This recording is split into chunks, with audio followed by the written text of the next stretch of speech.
Okay, the theater is platterized and ready for snow. Ah! This is 1978's Avalanche. A sweeping mountain view leads us to an incredible new ski resort built with the time and resources of David Shelby. His ex-wife Caroline checks in and exposits all over this poor employee. Brace until I married Shelby, and then Shelby again. Brace again after the divorce. I don't feel like Shelby. Caroline meets her former mother-in-law, and it's good to see the grand tradition of people of a certain age asking awkward questions hasn't changed. And have you got a fella? 2 or 3? Holy cow, are you going to turn into a swinger?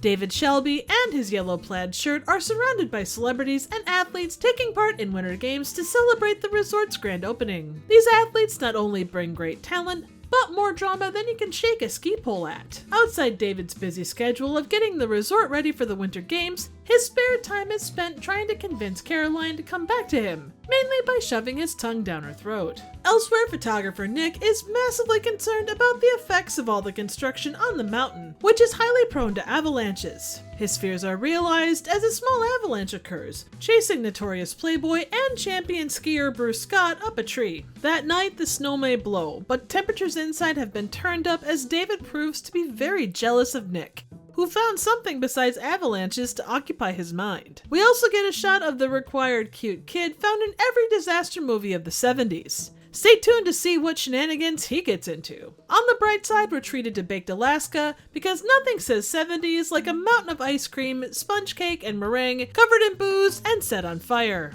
Nick and Caroline escape for a dessert of their own. Unfortunately, it's not baked Alaska. This woman also prepares for a night of passion with Bruce Scott, but gets cock-blocked in her skivvies. Bruce, honey. Talk about a cold shoulder, and legs, and face. The buildup of snow, drama, and sexual tension can only mean we're getting very close to the climax. The next morning, David blows off steam while answering emergency calls and enjoying a hot tub breakfast.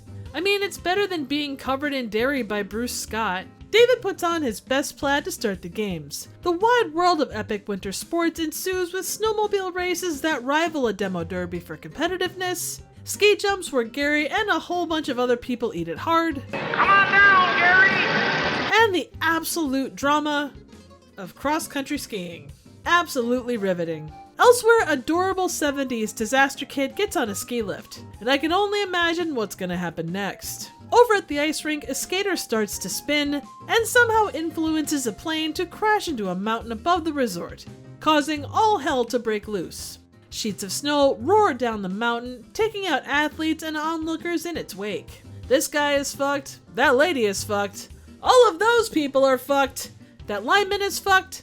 Even David's mom is fucked. But, at least at this moment, that really nice trophy isn't fucked. The resort takes serious damage, including the kitchens where salads are tossed, baked Alaskas are fired up, and the sous chef gets sauced. Adorable 70s disaster kid and this poor bastard end up hanging from a broken ski lift for their lives. David's mom gets snowed under with a piano, cigarettes, and matches, which probably isn't the greatest combination when it's discovered there's a gas leak. This level of chaos is where I leave you because shit only gets wilder from here. 1978's Avalanche is a disaster film directed by Corey Allen and produced by low-budget legend Roger Corman. It stars Rock Hudson, Mia Farrow, and Robert Forrester. After finding success in the disaster genre with 1975's Tidal Wave, a re-edited version of 1973's Submersion of Japan, Roger Corman decided to dip his toes further into the genre with Avalanche. At the time, it was New World Pictures' most expensive production. Originally, it was given a budget of $2 million,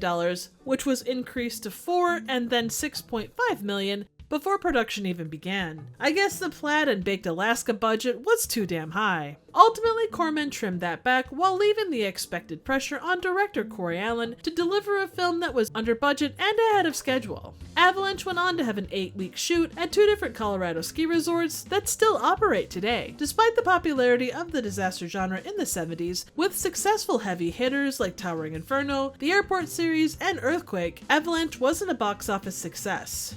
Avalanche dropped the same year as Piranha, which was also under the New World banner. Corman has been quoted saying that he thought Avalanche would be more successful because of its stars and mainstream appeal. But Piranha went on to become the bigger hit with a $16 million box office and budget of under $800,000. I suppose by '78, audiences were pretty used to the disaster movie formula. Soap opera level drama, schlocky love story, and a dependable disaster climax to start the third act. Like comic book movies today, I think disaster movie fatigue was probably very much a real thing at the time. I was introduced to Avalanche through the 2017 revival of Mystery Science Theater 3000, which featured it as episode 4 of season 11. It was so strange to see Rock Hudson in yellow plaid. I know that's a weird thing to pull from this episode, but it really stood out to me. I'm a huge fan of 70s disaster movies, and this fits the mold pretty well, down to its absolutely bombastic ending. R.I.P. to David's mom, you definitely deserved a better ending. Before MST3K shined a spotlight on it, it was featured in the official Razzie Movie Guide, a list of 100 movies that are considered enjoyably bad. It lives comfortably in that space for the post-Avalanche kitchen scenes alone, much less some of the other crazy shit that goes down. I picked up the book a while back, and it's a good read both for the recommendations and just for the book itself. If you haven't seen Avalanche, definitely give it a watch.